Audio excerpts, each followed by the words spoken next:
Ko tēnei whakāturanga, ko Taku Rau Tīkumu, he hononga ki ngā tīpuna, ki ngā ara tīpuna o ngā pai maunga o te Waipounamu. Kei te whakarauora i te mahi whatu tīkumu, te whakarauora i te ahua Māori, kei runga i ngā pai maunga, ngā kōrero o ngā atua Māori, ko hene tūpari maunga, ko parawhenua mea, ko rangi, ko papa.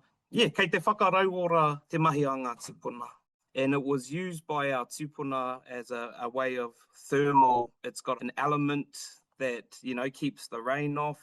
It keeps you warm when you're in pretty cold conditions. And, they were also using it for ngā tohu rangatira. So they were adorning their hair, adorning their body to show that there is a status of I guess, who you are and I guess where you're from. We've still got a long way to go. We're still learning more about these species and the communities, working with Mangamaunu and Kaikoura and their journey and reconnecting with Tīkumu as well.